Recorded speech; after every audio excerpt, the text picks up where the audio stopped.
आदाब। मुल्क की बात में आप सबका इस्तकबाल है। मैं हूं रिजवान खान। आइए सबसे पहले नजर डालते हैं आज की सुर्खियों पर। ईरान ने ट्रंप की नई धमकियों पर किया पलटवार, कहा दुश्मन ने जुर्रत की तो कड़ा जवाब दिया जाएगा। उत्तराखंड में मदरसा बोर्ड होने जा रहा है खत्म, गवर्नर ने दी बिल को मंजूरी। बरेली में मोहब्बत के इजहार को जुर्म बना दिया गया, बुलडोजर एक्शन पर जमात इस्लाम हिंद की प्रेस कॉन्फ्रेंस।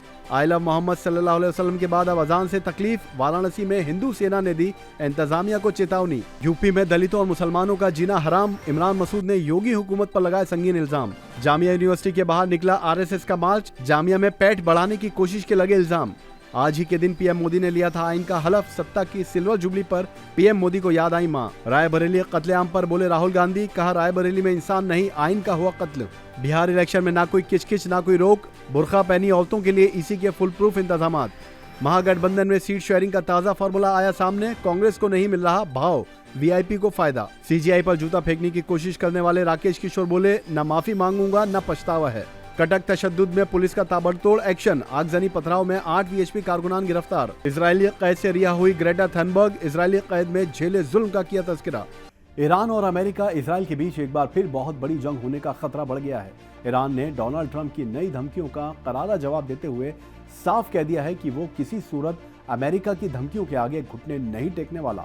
ईरान ने अमेरिका को कानून तोड़ने वाला देश करार देते हुए न्यूक्लियर टॉक से साफ इनकार कर दिया है। वहीं ट्रंप की धमकियों पर आईआरजीसी नेवी के कमांडर मेजर जनरल मोहम्मद बकपूर ने ऐलान किया है कि अगर दुश्मन की तरफ से कोई भी कदम उठाया गया तो उसका कड़ा जवाब दिया जाएगा। अमेरिका एक लंबे वक्त से ईरान के न्यूक्लियर प्रोग्राम पर फुल स्टॉप लगाने की पुरजोर कोशिश कर रहा है, जिसमें इजराइल भी अमेरिका के साथ मिलकर ईरान को दबाने की जद्दोजहद में लगा हुआ है। जून के महीने में ईरान से बुरी तरह मार खाने के बाद अमेरिका इजराइल एक बार फिर ईरान से भिड़ना चाह रहे हैं। इजराइल से जंग के बाद ईरान पूरी तरह अमेरिका के साथ न्यूक्लियर टॉक्स रद्द कर चुका है, जिसके बाद से अमेरिका लगातार ईरान के आगे डील के लिए गिड़गिड़ा रहा है। ईरान डील के लिए राजी नहीं है और इस बात से खिसियाकर ट्रंप अब ईरान को चेतावनियों पे चेतावनी जारी कर रहा है। ट्रंप ने अब एक बार फिर ईरान को वार्निंग दी है कि अगर ईरान ने अपना न्यूक्लियर प्रोग्राम एक बार फिर शुरू किया तो वो इजराइल के साथ मिलकर उस पर फिर हमला कर देगा। ट्रंप ने कहा कि अगर ईरान ऐसा करता है तो हमें इसका भी ख्याल रखना होगा। उन्होंने बेस पर मौजूद सेलर से कहा, अगर आप ऐसा करना चाहते हैं तो ठीक है, लेकिन हम इसका ध्यान रखेंगे और हम इतना लंबा इंतजार नहीं करेंगे। यानी ट्रंप ने अपनी फौज से ईरान पर हमला करने के लिए मुस्तैद रहने को कहा। ट्रंप की गीदड़ भभकियों का जवाब देते हुए ईरान ने भी सख्त चेतावनी जारी की। ईरान इंटरनेशनल की रिपोर्ट के मुताबिक ईरान की वजारत खारजा ने अमेरिका को कानून तोड़ने वाला मुल्क करार देते हुए वाशिंगटन के साथ बातचीत की किसी भी उम्मीद को खारिज कर दिया है। ईरानी वजारत खारजा के तर्जुमान इस्माइल बाघाई ने कहा, आलमी बिरादरी और ईरानी कौम पर यह बात वाज़ेह है कि अमेरिका एक कानून तोड़ने वाला मुल्क है। हमारे पास उनसे बातचीत का कोई प्रोग्राम नहीं है। इसी दौरान इस्माइल बाघाई ने सियासी और राजनीतिक रास्ते खुले रहने के दावों को भी खारिज करते हुए कहा कि फिल वक्त हमारा यूरोप के साथ भी किसी बातचीत का कोई इरादा नहीं है। हमारी तवज्जो सिर्फ अमेरिका और यूरोप दोनों के गैर कानूनी कार्रवाइयों के नताइज और असरात का जायजा लेने पर मरकूज है। उधर ट्रंप की धमकियों पर ईरानी इस्लामिक रेवोल्यूशनरी गार्ड कॉर्प्स के कमांडर ने भी इजराइल अमेरिका को सख्त चेतावनी जारी की। तेहरान टाइम्स के मुताबिक कमांडर मोहम्मद बकपूर का कहना है कि आईआरजीसी की नेवी पर्शियन गल्फ में इजरायली अमेरिकी दुश्मनों की किसी भी हरकत का पूरी तरह से मुंहतोड़ जवाब देगी। सुप्रीम जनरल ने कहा, जैसा कि ईरान की फौज ने जून के महीने में 12 रोजा जंग में इजरायली हुकूमत और अमेरिका को घुटनों पर ला दिया था, वैसे ही इस बार भी ईरानी फौज दुश्मनों के किसी भी नापाक कदम का पूरी तैयारी के जवाब देगी। जनरल बकपूर के जरिए आईआरजीसी की नेवी का मुआयना इजराइल और अमेरिका के साथ मुमकिन दूसरे वॉर से पहले किया गया है। जनरल बकपूर ने ये बयान आईआरजीसी की नेवी के मुआयने के दौरान दिया और ये मुआयना ऐसे वक्त में हुआ है जब ईरान की इजराइल और अमेरिका के साथ एक और जंग होने की आहट करीब दिखाई दे रही है। उत्तराखंड में मदरसा बोर्ड खत्म होने जा रहा है। इस बिल के नाफिज होने के बाद अब मदरसा चलाने वालों को उत्तराखंड अक़लियती तालीमी अथॉरिटी से इजाज़त लेनी होगी। गवर्नर गुरमीत सिंह ने इस बिल को मंजूरी दे दी है। अक़लियती तालीमी इदारों को मेन स्ट्रीम के तालीमी निज़ाम से जोड़ा जाएगा। इस बिल के तहत उत्तराखंड में अक़लियती बिरादरियों की तालीम के लिए एक कमेटी बनाई जाएगी जो अक़लियती तालीमी इदारों को तस्लीम करेगी। राजभवन से मंजूरी मिलने के बाद अब इसके कानूनी शक्ल लेते ही उत्तराखंड मुल्क की पहली ऐसी रियासत बन जाएगा जहां मदरसा बोर्ड को ख़त्म कर अक़लियती तालीमी इदारों को मरकज़ी तालीमी निज़ाम से जोड़ा जाएगा। सीएम धामी ने इसको बराबर तालीम और बराबर मौके वाला फैसला बताया। वहीं वज़ीर आला पुष्कर सिंह धामी ने कहा कि ये फैसला रियासत में तालीमी निज़ाम को इज्जत और जदीद बनाने की तरफ एक तारीखी कदम है। जुलाई 2026 सेशन से सभी अक़लियती इदारों में कौमी निसाब और नई तालीमी पॉलिसी NEP 2020 के तहत तालीम दी जाएगी। हुकूमत का मकसद है कि रियासत का हर बच्चा, चाहे वो किसी भी बिरादरी या किसी भी मज़हब का हो, उसे बराबर तालीम और बराबर मौके मिलने चाहिए और वो इसी के साथ आगे बढ़े। वज़ीर आला पुष्कर सिंह धामी ने कहा कि उत्तराखंड में सभी अक़लियती बच्चे एक जैसी तालीम 2026 के जुलाई सेशन से पढ़ेंगे। मदरसा बोर्ड खत्म हो जाएगा और उत्तराखंड अक़लियती तालीम पॉलिसी के अम्ब्रेला के नीचे मुस्लिम, सिख, ईसाई, बौद्ध और जैन तालीमी इदारे आएंगे। आई लव मोहम्मद सल्लल्लाहु अलैहि वसल्लम मुहिम को लेकर बरेली में हुई हिंसा और उसके बाद मुस्लिम समाज की दुकानों और मकानों पर बुलडोजर कार्रवाई के खिलाफ जमात इस्लामी हिंद ने एक प्रेस कॉन्फ्रेंस मुनक्किद की। इस कॉन्फ्रेंस में जमात ने उत्तर प्रदेश की इंतजामिया पर सवाल उठाए और योगी हुकूमत से अहम मांगे की। आई लव मोहम्मद सल्लल्लाहु अलैहि वसल्लम मुहिम को लेकर मुल्क भर में उठे तनाज़े और ख़ास तौर पर यूपी के बरेली में हुई हिंसा के सिलसिले में जमात इस्लामी हिंद ने आज एक प्रेस कॉन्फ्रेंस की। इस कॉन्फ्रेंस में जमात के कई जिम्मेदार ओहदेदार मौजूद थे। प्रेस कॉन्फ्रेंस में उत्तर प्रदेश और वहां की योगी हुकूमत पर गंभीर इल्जाम लगाए गए। जमात इस्लामी हिंद ने कहा कि उत्तर प्रदेश को एक पुलिस स्टेट में तब्दील कर दिया गया है।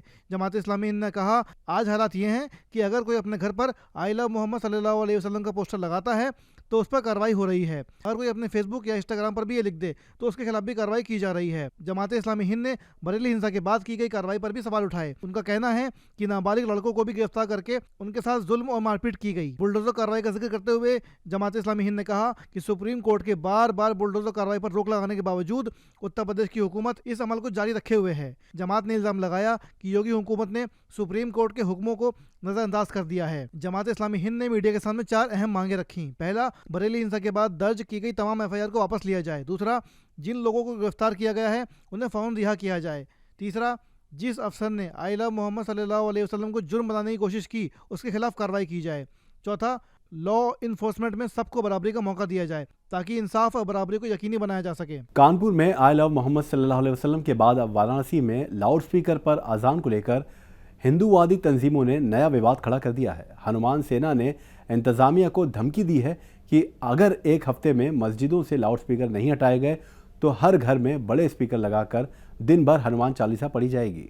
उत्तर प्रदेश में मिलादुन नबी से शुरू हुआ आई लव मोहम्मद सल्लल्लाहु अलैहि वसल्लम मुहिम का तनाज़ा अभी थमा नहीं था कि अब एक नया मुद्दा उठ खड़ा हुआ है। अब हिंदू तंजीमें सरकार के हुक्म को ताक पर रखकर मस्जिदों में लाउड स्पीकर पर आजान को लेकर बवाल कर रही हैं। इस नए तनाज़े ने मुल्क के सबसे बड़े अक़लियत तबके को बेचैनी में डाल दिया है। दरअसल वाराणसी में मस्जिदों से आजान पर एतराज़ जताते हुए हनुमान सेना नाम की हिंदूवादी तंजीम ने इंतजामिया के खिलाफ मोर्चा खोल दिया है।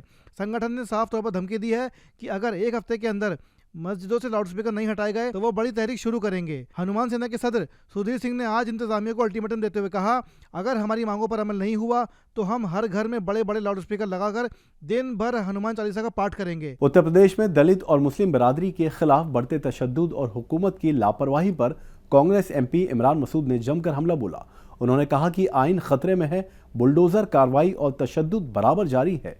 यूपी में 26,000 से ज्यादा दलितों पर जुल्म के मामले दर्ज हैं।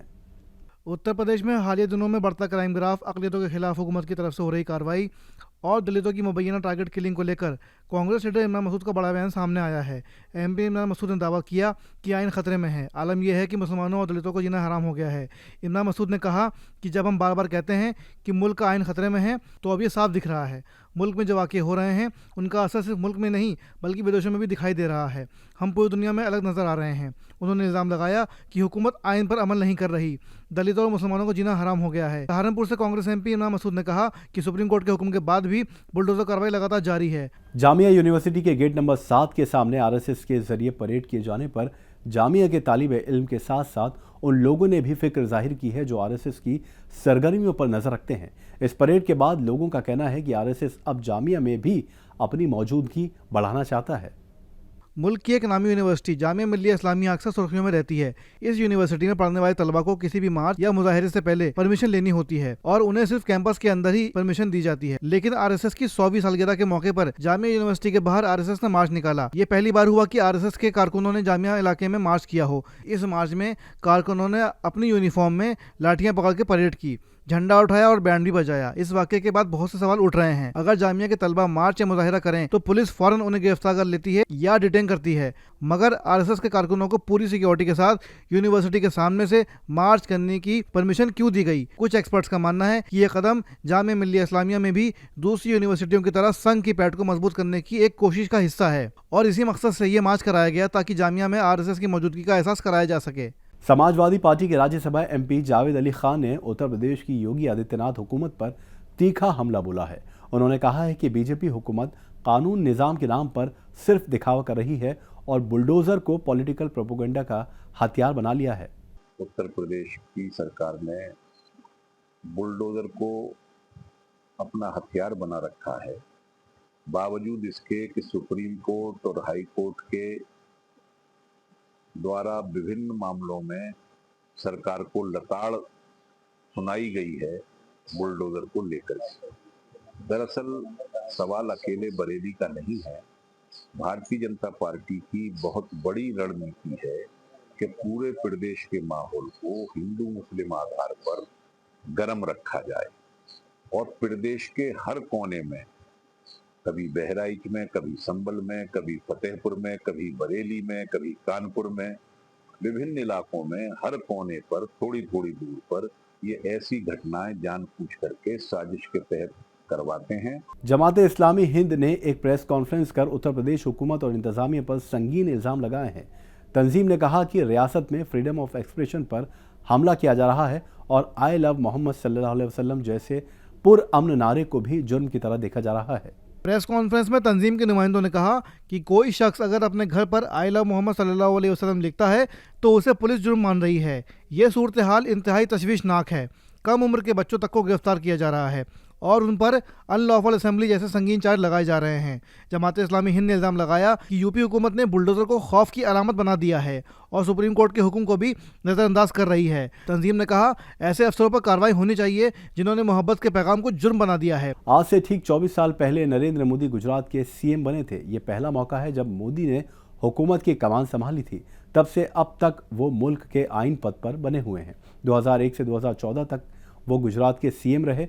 इसके बाद वो 3 बार पीएम के तौर पर काम कर रहे हैं। अपने इस 25 साल के सफर को वजीर आजम नरेंद्र मोदी ने याद किया।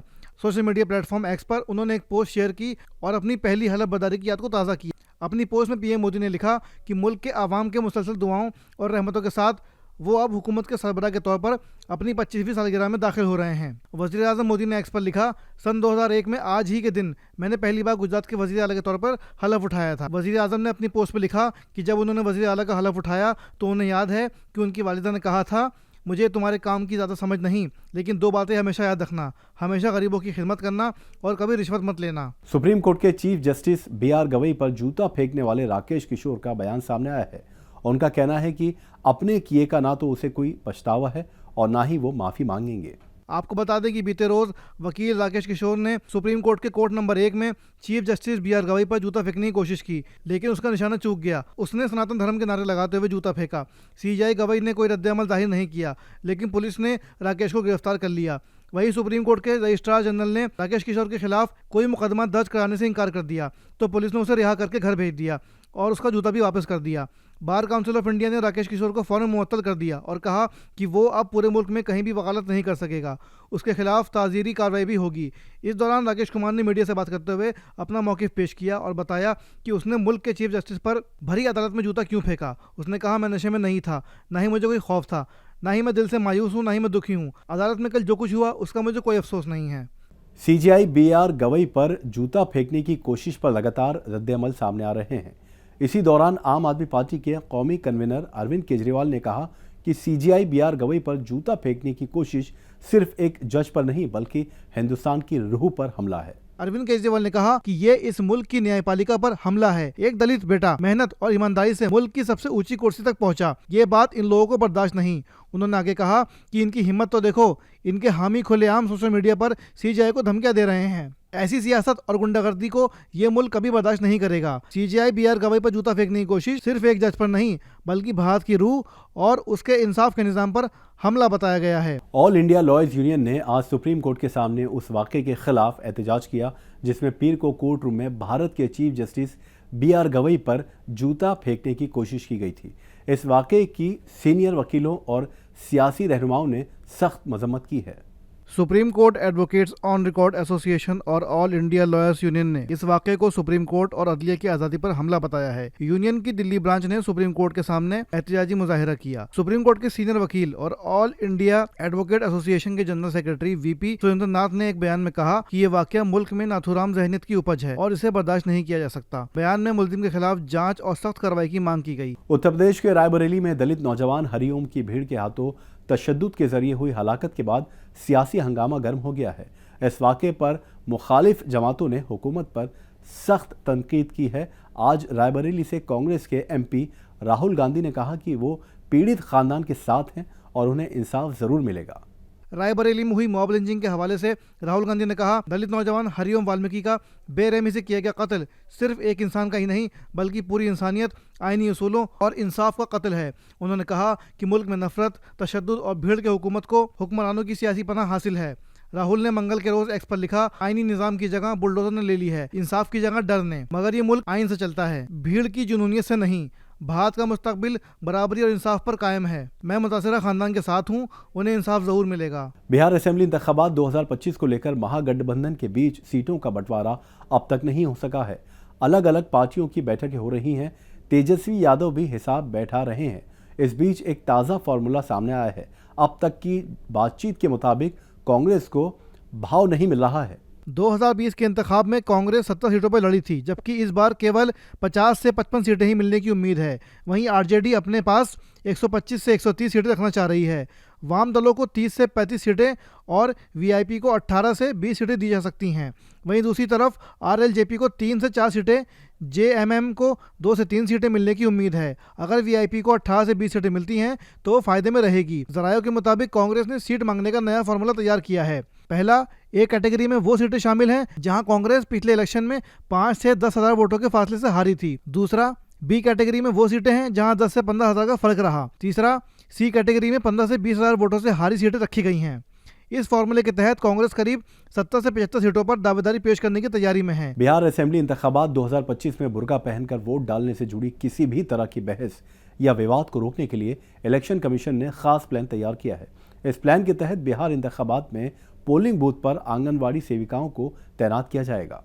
इलेक्शन कमीशन की जानिब से बिहार में 2 मरहलों में वोटिंग का ऐलान होते ही सियासी रस्साकशी तेज हो गई है। मुखालिफ पार्टियों के इल्जामात और हुक्मरान जमातों की मांगों को देखते हुए इलेक्शन कमीशन ने कई अहम कदम उठाए हैं। इन्हीं में से एक कदम यह भी है कि क्या बुर्का पहने मुस्लिम खवातीन पुरअमन अंदाज में वोट डाल सकेंगी। इस मसले पर जेडीयू और बीजेपी ने कमीशन से खास दरखास्त की थी। बीजेपी हुकूमत के वजीर कृष्ण नंदन पासवान ने कहा था कि अगर वोटिंग के दौरान बुर्का की परमिशन दी जाती है तो घूंघट की भी परमिशन मिलनी चाहिए। बीजेपी ने कमीशन से ये मांग की थी कि वोटिंग बूथ पर बुर्के में आने वाली खवातीन की तफ्तीश की जाए। बीजेपी जेडीयू की इस मांग के बाद सियासी हलकों में नई बहस छिड़ गई थी और सबकी निगाह इस बात पर थी कि इलेक्शन कमीशन इस मसले पर क्या हल निकालता है। बिहार असेंबली इलेक्शन के ऐलान के मौके पर मीडिया ने वोटिंग इंतजाम पर सवाल उठाए तो कमीशन ने बुर्का विवाद पर एक खास ऐलान किया। इस ऐलान के तहत बिहार में इलेक्शन के दौरान हर वोटिंग बूथ पर आंगनवाड़ी सेविकाओं को तैनात किया जाएगा। Chief election commissioner Gyanesh Kumar ने बताया कि ये वॉलंटियर मकामी सतह पर जानी पहचानी होंगी और उन्हें वोट डालने और आने वाली औरतों की पहचान यकीनी बनाने की जिम्मेदारी दी जाएगी। ओडिशा के कटक में दुर्गा विसर्जन जुलूस में शुरू है तशद्दुद के बाद पुलिस लगातार कार्रवाई कर रही है। पुलिस पर पथराव और हमला करने के इल्जाम में वीएचपी के 8 कारकुनों को गिरफ्तार किया गया है। इस हमले में 25 लोग जख्मी हुए और शहर के हसास इलाकों में धारा 163 नाफिज की गई है। कटक जिले में हाल ही में हुई इस हिंसा के सिलसिले में पुलिस ने पीर को ताबड़तोड़ कार्रवाई की। पुलिस ने बताया कि हिंदूवादी तंजीम विश्व हिंदू परिषद के 8 कारकुनों को गिरफ्तार कर लिया गया है। पुलिस के मुताबिक सीसीटीवी फुटेज की मदद से शरपसंदों की पहचान की जा रही है और शहर के मुख्तलिफ इलाकों में छापेमारी भी की जा रही है। पुलिस कमिश्नर ने मालूमात दी कि इतवार को वीएचपी के कारकुनों ने पुलिस पर हमला किया था। इस वाक़े के सिलसिले में 3 मुकदमे दर्ज किए गए और अब तक 8 गिरफ्तारियां हो चुकी हैं। वीएचपी के हमले में जख्मी 25 लोगों में सीनियर पुलिस अफसर अमरेंद्र पांडा और कटक डीसीपी किशोर कुमार जैन भी शामिल हैं। स्वीडन की मशहूर एक्टिविस्ट कारकुन ग्रेटा थनबर्ग का इजरायली कैद से रिहा होने के बाद एथेंस पहुंचने पर फिलिस्तीनी हामियों की बड़ी भीड़ ने गर्मजोशी के साथ इस्तकबाल किया। 22 साल ग्रेटा उन सैकड़ों आलमी कारकुनों में शामिल थीं जिन्हें इजराइल ने गजा फ्लोटिला में शामिल होने के बाद मुल्क से निकाला था। इस फ्लोटिला का मकसद गजा पर लगी गैर कानूनी नाकेबंदी को तोड़ना था। इस फ्लोटिला में कई जहाज शामिल थे जिन्हें ग्लोबल स्मूथ फ्लोटिला मुहिम के तहत तैयार किया गया था। इसका मकसद फिलिस्तीन के मसले पर आलमी खामोशी को चुनौती देना था। ग्रेटा ने इजराइल की कैद से आज़ाद होने के बाद मीडिया से मुखातिब होते हुए कहा, मैं बिल्कुल वाज़ेह कर दूं, गजा में कत्लेआम जारी है। हमारी आलमी नज़में फिलिस्तीनियों से गद्दारी कर रही हैं। तो मुल्क की बात में आज के लिए बस इतना ही। अगले शुमारे में कुछ और ताज़ा खबरों के साथ लौटेंगे। तब तक आप देखते रहें तहज़ीब टीवी। आदाब।